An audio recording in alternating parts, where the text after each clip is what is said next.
आज की कहानी बांग्लादेश से है। बांग्लादेश की राजधानी ढाका से है और ये कहानी करीब 32 साल पुरानी है। क्राइम तक में ऐसी कई सारी आपको कहानियां सुनाई जिसमें मैंने कहा कि वक्त बीतने के बाद बहुत सारे केस सॉल्व हुए। कुछ ऐसे केसेस थे जो उस वक्त फॉरेंसिक साइंस टेक्नोलॉजी इतना ज़्यादा नहीं था, डीएनए इतना ज़्यादा नहीं था, तो बहुत सारे केस अनसुलझे रहे। लेकिन वक्त बीतने के साथ कहते हैं फॉरेंसिक साइंस ने या डीएनए सैंपल के टेस्ट ने 30, 40, 50 साल पुराने केस को भी सुलझा दिया। तो ऐसी बहुत सारी कहानियां आपको सुनाई। आज की कहानी उससे हटकर और अलग इसलिए है कि एक केस जो 1989 में होता है, मतलब करीब 32 साल पहले, 30 साल के बाद उस केस को दोबारा खोला जाता है और 30 साल के बाद जो पुलिस है वो बिना किसी फॉरेंसिक एविडेंस, बिना किसी डीएनए, सिर्फ एक जो बेसिक पुलिसिंग होती है, एक पुलिस इन्वेस्टिगेशन, उसके ज़रिए एक 30 साल पुराने केस को सुलझाती है। और कैसे, क्यों इतने वक्त लगा?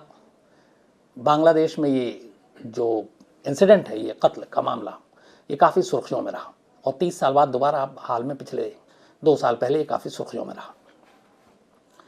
बात है 25 जुलाई 1989 की, 25 जुलाई 1989।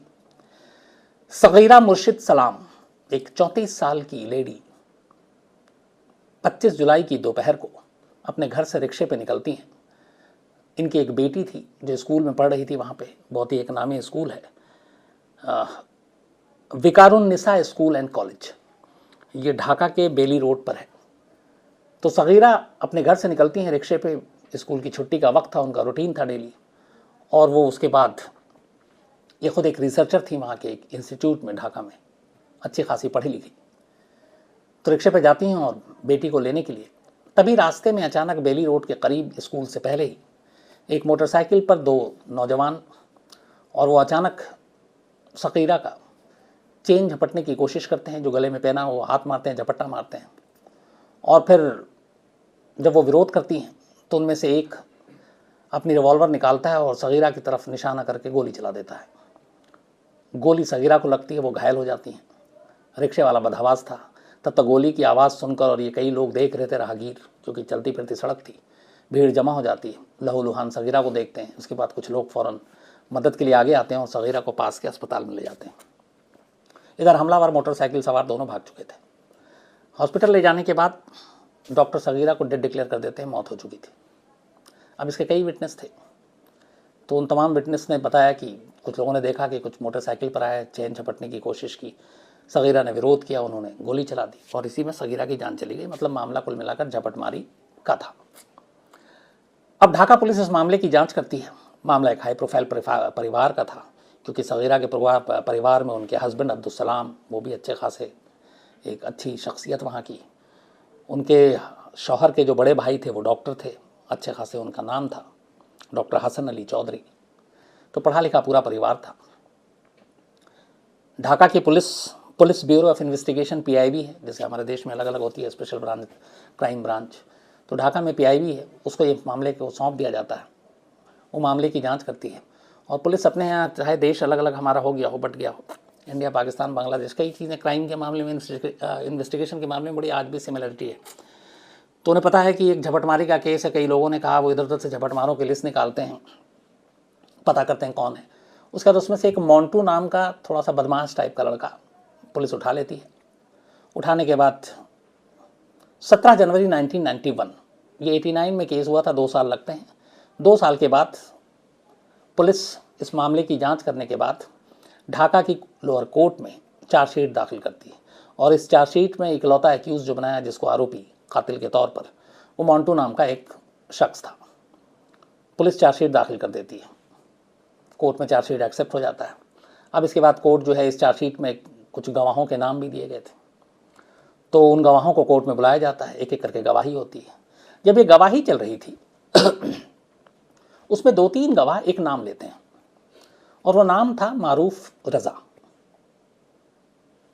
तो अदालत भी चौंकती है नाम सुनकर कि इस कत्ल में जो चश्मदीद है वो मारूफ रज़ा का नाम क्यों ले रहे हैं। मारूफ रज़ा की पहचान उस वक्त ये थी कि वो बांग्लादेश के जो होम मिनिस्टर थे उनका रिश्तेदार था। अब एक होम मिनिस्टर जिसके अंदर में पूरे देश की पुलिस, इंटरनल सिक्योरिटी, उसका एक रिश्तेदार फिर पुलिस के लिए भी हाथ डालना आसान नहीं। तो जब 6 गवाहों को पेश किया गया और उनमें से 3-4 गवाहों ने मारूफ रज़ा का नाम लिया तो लोअर कोर्ट को कुछ लगा। फिर लोअर कोर्ट ने पुलिस से कहा कि ये आप देखिए। पुलिस ने मारूफ रज़ा को खैर उठाया, इंट्रोगेट किया और फिर छोड़ दिया। लेकिन कोर्ट जो है वो इस जिद पर अड़ेगी नहीं, इस नए गवाही के बाद कहानी में एक नया ट्विस्ट है, एक नया कैरेक्टर आ रहा है, तो इस मामले की आप फिर से जांच कीजिए। और पुलिस को इंस्ट्रक्शन दिया। अब जो पुलिस ब्यूरो ऑफ इन्वेस्टिगेशन है पीआईबी ढाका की, कोर्ट के कहने पे दोबारा मामले की जांच शुरू कर देती है। और अब इस जांच में मेन जो किरदार था वो मारूफ रज़ा था, तो उसको सामने रखकर अब वो तफ्तीश शुरू करती है। अब मारूफ रज़ा एक हाई प्रोफाइल होम मिनिस्टर का रिश्तेदार, जैसे उसका नाम आता अखबारों में हेडलाइन छप जाती है। इसी के बाद मारूफ रज़ा सीधे हाई कोर्ट पहुंच जाता है ढाका। और ढाका हाई कोर्ट 1991 में ही 17 जनवरी को चार्जशीट दाखिल हुई थी जिसमें मोंटू नाम का शख्स था। 27 उसके बाद शायद अप्रैल या मई, जिसमें कोर्ट ने कहा कि नहीं आप इसको दोबारा जांच कीजिए।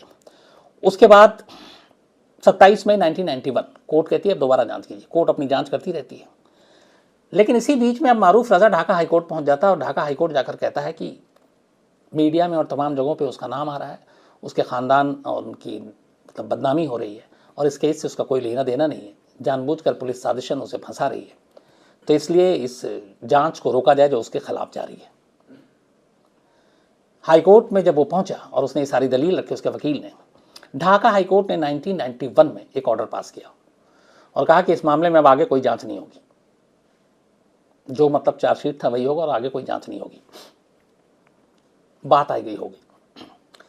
शायद मुझे लगता है कि कत्ल के किसी मुकदमे में इतना लंबा किसी जांच को रोकने का ये इसके बाद कोई दूसरा मिसाल है नहीं। मैंने इंडिया में भी ऐसा खंगाला कि किसी कोर्ट का कोई इंस्ट्रक्शन हो कि फिलहाल इसके खिलाफ जांच ना हो, या इस मामले की जांच रोक दीजिए, वो भी कत्ल जैसे हीनियस मामले की, तो मुझे मिला नहीं कोई एग्जाम्पल। शायद बांग्लादेश में भी इकलौता मिसाल है। तो इकलौती मिसाल इसलिए कि 30 साल बीत गए। ढाका हाई कोर्ट का फैसला कि इस मामले की अब जांच आगे नहीं होगी और उस कत्ल के मामले की जांच रोक दी गई। अब उधर पुलिस ने चार्जशीट में मोंटू नाम के कैरेक्टर को रखा था, इधर नया कैरेक्टर मारूफ रज़ा था। इसके ऊपर जांच हो नहीं सकती क्योंकि कोर्ट ने रोक दिया। धीरे धीरे वक्त बीता, जो पुलिस ब्यूरो इन्वेस्टिगेशन है पीआईबी वो भी भूल गई, घर वाले भी भूल गए, सभी भूल गए और वक्त बीतता गया। सगीरा का न कातिल मिला न कत्ल की वजह पता चली और ये मामला फाइलों में दबकर रह गया। 30 साल गुजर गए। 26 जून 2019 सगीरा के हस्बैंड अब्दुल सलाम ने बीच में काफ़ी कोशिश की कि इस केस को खोला जाए, उनकी पत्नी का जो भी कातिल है बीवी का वो सामने आए। तो उनकी कोशिश चलती रही। आखिरकार 26 जून 2019 को हाई कोर्ट ने 30 साल बाद ये ऑर्डर दिया कि नहीं, इस मामले की दोबारा जांच की जाए। मतलब 30 साल तक एक जांच पे खुद कोर्ट उस जांच को रोक के बैठी थी और 30 साल बाद बहुत सारे इस दौरान बिना मालूम कितने जज आए चले गए। वही हाई कोर्ट का एक दूसरा जज कहता है कि इस मामले की दोबारा जांच होनी चाहिए क्योंकि इंसाफ होना चाहिए। 26 जून 2019 को कोर्ट का ऑर्डर आया। उसी पुलिस ब्यूरो ऑफ इन्वेस्टिगेशन यानी कि पीआईबी के पास, पीबीआई के पास ये मामला गया।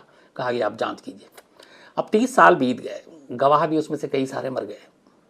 ले दे के कागज़ पे एक मोंटू, बाकी कोई ऐसा एविडेंस नहीं, कोई फॉरेंसिक एविडेंस नहीं, कोई डीएनए नहीं, कोई भी चीज़ नहीं। अब 30 साल पुराने गड़े मुर्दे को उखाड़ना है। पीबीआई के सामने ये चैलेंज है।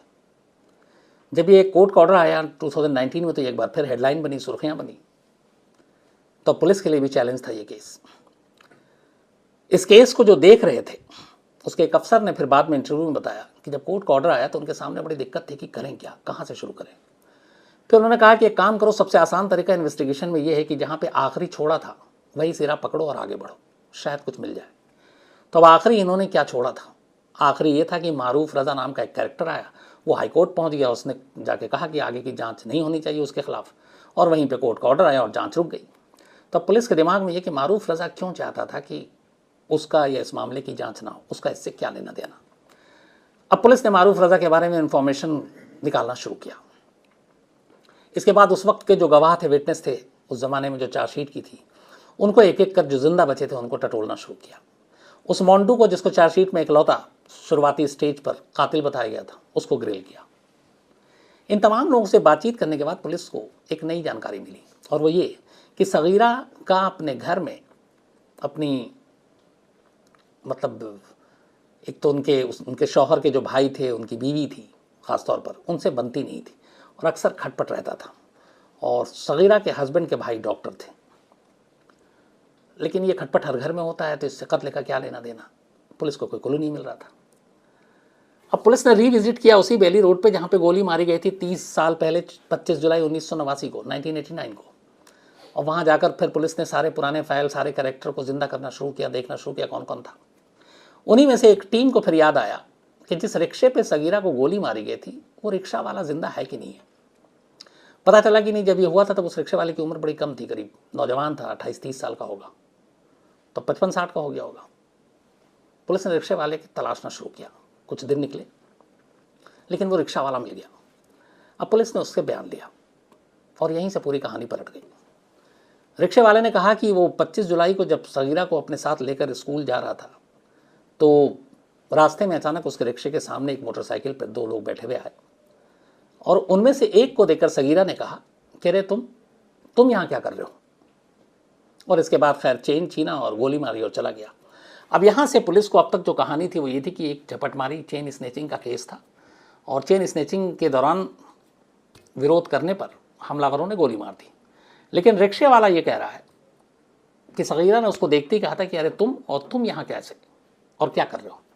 तो इसका मतलब है जो भी हमलावर है वो जान पहचान का है, और सगीरा उसे जानती थी। तो अगर वो उसे जानती थी तो फिर ये अचानक होने वाला लूट का इंसिडेंट नहीं था। अब यहीं से पुलिस ने फिर तफ्तीश आगे बढ़ाई। धीरे धीरे सगीरा के फैमिली को ग्रिल करना शुरू किया। ग्रिल करते करते एक नया क्लू मिला। पता चला जिस मारूफ रजा का नाम बार बार जो होम मिनिस्टर का रिश्तेदार था आ रहा था, सगीरा के हस्बैंड के बड़े भाई जिनका नाम डॉक्टर हसन अली चौधरी, वो एक नामी डॉक्टर, तो उनका पेशेंट हुआ करता है मारूफ रजा। वो अक्सर उनके क्लिनिक में इलाज कराने आता था। तो अब यहाँ पे एक रिश्तेदार के साथ मारूफ रजा का कनेक्शन जुड़ गया। फिर पुलिस ने पूछताछ की तो उन्होंने भी एक्सेप्ट किया कि हाँ कई बार ये इलाज कराने आया। पुलिस ने वो सारे उस वक्त के डॉक्यूमेंट्स और ये जो फाइल क्लिनिक की थी सारी चीज़ें भी निकालने की कोशिश की। इस दौरान में डॉक्टर हसन अली चौधरी, जब इन्वेस्टिगेशन शुरू हुआ 2019 में, ढाका से बाहर थे। पुलिस जांच करती रही और वक्त का इंतज़ार करती रही। जैसे ही डॉक्टर हसन अली वापस लौटते हैं ढाका, पीबीआई उन्हें गिरफ्तार कर लेती है और कहती है कि आपके ऊपर सगीरा के कत्ल का इल्ज़ाम है। इसके बाद डॉक्टर हसन अली की चौधरी की पत्नी, जो बीवी है उनकी, सैयदतुल महमूदा शाहीन, पुलिस उन्हें भी गिरफ्तार कर लेती है कि आपने इस कत्ल में मदद की। महमूदा शाहीन के भाई अनस मोहम्मद को भी पुलिस गिरफ्तार कर लेती है इस कत्ल के लिए, और साथ में गिरफ्तार करती है चौथे शख्स मारूफ रजा को, क्योंकि वो सुपारी किलर था। 30 साल के बाद कोर्ट के ऑर्डर आने के बाद 2019 जून में सिर्फ 5 महीने लगाए पीबीआई ने, पुलिस ब्यूरो ऑफ इन्वेस्टिगेशन ने, और इन 5 महीनों में 30 साल पुराने गड़े मुर्दे को उखाड़ते हुए सगीरा का केस सॉल्व कर दिया। कहानी ये थी कि सगीरा की अपने घर में अपने रिश्तेदारों से नहीं बनती थी, ख़ास तौर पर उसके शौहर के बड़े भाई, उनकी पत्नी जो थी बीवी सैयदतुल्लाह महमूदा, उनके साथ बिल्कुल नहीं बनती थी। घर में दखल ज़्यादा था सगीरा का, ये लोग उसे रास्ते से हटाना चाहते थे। जायदाद और बाकी चीज़ों का भी इशू था। बार बार अपनी बीवी के कहने पर डॉक्टर हसन अली चौधरी ने कहा कि ठीक है, घर में इतना बीवी का फोर्स है और फ़ायदा भी है। उन्होंने सगीरा को रास्ते से हटाने का तरीका सोचना शुरू किया। इसी दौरान मारूफ रजा, उनके क्लिनिक में मुलाकात हुई, दोस्ती हुई। उन्होंने उससे बताया, उसने कहा ठीक है मैं काम कर दूंगा। जो बांग्लादेशी टका है 25,000 उस ज़माने में 1989 में, उस 25,000 रुपये में सुपारी दी मारूफ रजा को।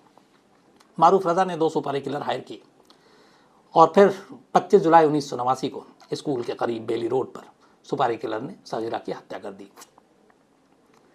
लेकिन एक रिक्शे वाले का यह बयान कि किलर ने झपटमारी से पहले उसको सईदा ने पहचान लिया था, सगीरा ने, केस को खोल दिया।